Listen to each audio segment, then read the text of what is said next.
Good day, friends. It is me, HLModTech, and I'm back once again with the Orion Motor Tech 55-watt laser. Friends, today we're going to connect it to Lightburn using USB and do some cutting and testing. So let's get cracking. All right, friends, so this is kind of fun, kind of funny. I can't get to the outside world yet. I'm waiting on my wall to get cut, but I can't wait to use the laser. So what I did is I can raise up the garage door. I've got a 4-inch piece of wood that I run underneath it. I 3D printed this adapter so that I can plug in this adapter that goes from the 6-inch down to a 4-inch. It's got a special dog leg that makes it so it works better. And boom, I have got a vent to the outside world so I can complete my testing. Of course, friends, I will add those parts to Thingiverse, so if you got the same type issues, you'll have them as well. All right, friends, so here's what it looks like from the outside, but there's a problem up at the top. Let me show you what I got. Michigan winters are a total drag, and we've got a gap. But I've got a solution. This is kind of janky, but let me show you. All right, I've got a magnet that failed me that I got to replace, but as you can see, it does go up here and it plugs it pretty well. I've got one more piece that goes over in the corner that I lock in afterwards, but I'm pretty happy with where I'm at. Alrighty, friends, so we are over in this corner because I have got a dedicated PC where the USB cable fits, and that way we can do all the testing so much faster. I can frame it, double check it, and then we can test the settings super fast. Alrighty, friends, so this is just a piece of cardboard I get from the cafeteria, and then I've created these little clips that actually hold it in place instead of using magnets. I like both, but then I just like these because they're 3D printed and I don't have to worry about the kids hitting these with a laser. Currently I'm still honing the design, but soon I will put it on Thingiverse if you're interested. Alrighty, friends, so I've got the side panel of the laser open. You can see that in the little window I've given you. I'm going to run this at 30 and 0 real quickly. I'm going to hit frame so we can make sure it's in the right spot. I am happy with that, and then I'm just going to send it and we're going to watch the milliamps. So at 30 power, you can see I am 12 milliamps.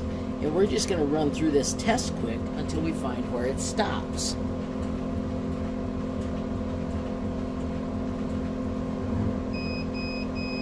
So I'm going to hit stop on that one.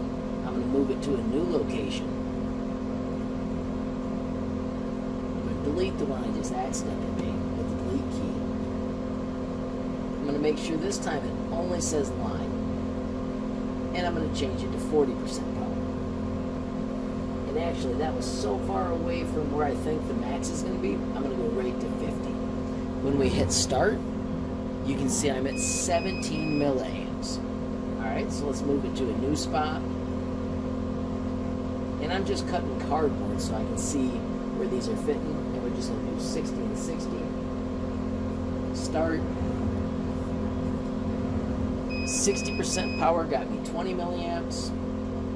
Let's see what happens when we move it over and do 70. Start. That one gets me 22 milliamps. And when we find this number, I'm just going to always use less because I want my tube to last as long as possible. So let's check 80. And you can see at 80, it stayed at 22. So I'm just going to make sure that I'm always under 70% power. Alright, so now let's cut something that we'd actually use in my classroom. So I'm going to do File, and I'm going to do Import, and I need to find this tiny jet.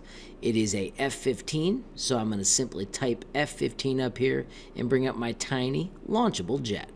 So I'm going to drag this up to the front, but notice it is separate pieces. In a Glowforge, which I'm used to, that comes in as one part. So this is actually awesome that we can rearrange our parts the way Lightburn brings them in. I've got this in a location where I think it's pretty good. Maybe I'll nudge it a little bit downward. And then let's frame it so we can see how it looks in the laser. I think I'm happy with that location, so now let's set our cuts. I want 3 passes. I'm going to do 70% speed. I'm going to keep the 60% power, and let's frame it to make sure we're happy. Let's hit frame and see if we like that location.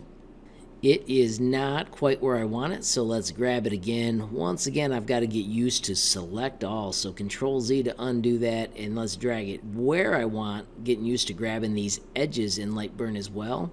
Hit frame one more time just to make sure we're super happy. And now that we've checked that, let's hit start and make ourselves a sweet jet. All right, friends, once you got it all set up, let's hit start, make something awesome.